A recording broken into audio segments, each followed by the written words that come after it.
cần bình tĩnh nhau, ngọn lửa rất an toàn. Và khi ngọn lửa từ sông sáng lên thì chúng ta cùng cầm tay nhau và đi một vòng tròn rộng lớn như quý vị ơi. Yeah, xin được cảm ơn hai bạn đã cùng thắp sáng ngọn lửa đoàn kết trong một cái lễ hôm nay. Và ngay bây giờ hãy cùng đi một vòng tròn rộng lớn như quý vị ơi. Yeah, everyone going circle, let's go. Hát to lên này, nối lại biến xa.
Như có một vụ trong ngày vui đại thắng, lời bác đây đưa về chiến thắng huy hoàng.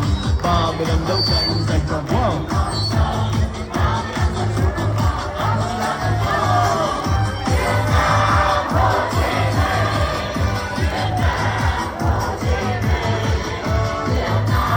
Hồ Chí Minh, Việt Nam, Hồ Chí Minh.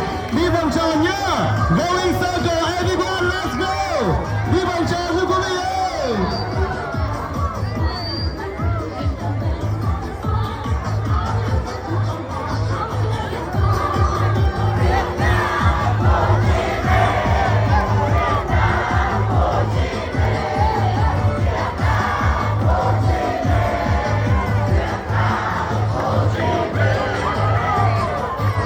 Xin chúc quý vị có một buổi tối thật tuyệt vời và cao nguyên đầu vân nhé. Hãy cùng chuẩn bị hít một hơi thật sâu và hát vang ca khúc này, một ca khúc rất nổi tiếng mà rất nhiều các anh chị cùng thuộc ạ. Hãy cùng đi vào vòng tròn rộng lớn và hát vang ca khúc này như quý vị ơi. Yeah, hello. Going circle, let's go. Đi vòng tròn tiếp nha quý vị ơi.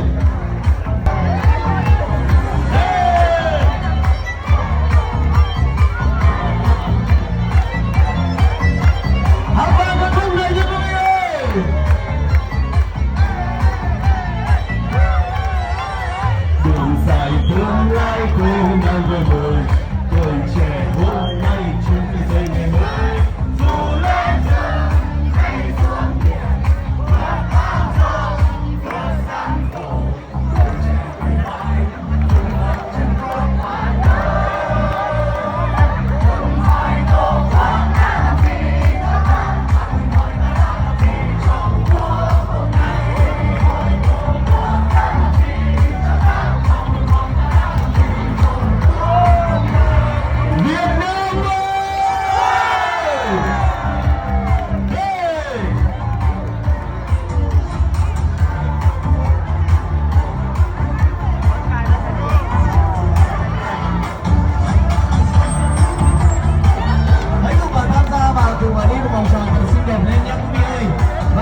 và để quý vị chúng ta hãy cùng hòa mình và cùng nhảy thật là xinh đẹp cùng với chương trình trong buổi đêm nay. Everyone ready, set, go. Bài ca chiến sĩ ta ca vang trên miền qua thám ảnh đường mây trên núi đường bên quên đến đường cao xa. Hát to lên nha. Mãi mãi lòng chúng ta, bài ca người lính. Mãi mãi lòng chúng ta, vút hát khúc quân hành ca. Ca tiếng hoa hồng, và xin mời quý vị chúng ta cùng hòa mình vào và cùng hòa theo những nhịp nhạc của chương trình trong buổi đêm nay và cùng đi một vòng tròn thật là xinh đẹp lên nhá. Và trong buổi đêm nay xin được cảm ơn những bông hoa, những hoạt động của chương trình đã cùng tổ chức lên một tối rất là tuyệt vời cho quý vị ạ. Chúng ta hãy cùng hòa mình và cùng nhảy thật là xinh đẹp lên nhá.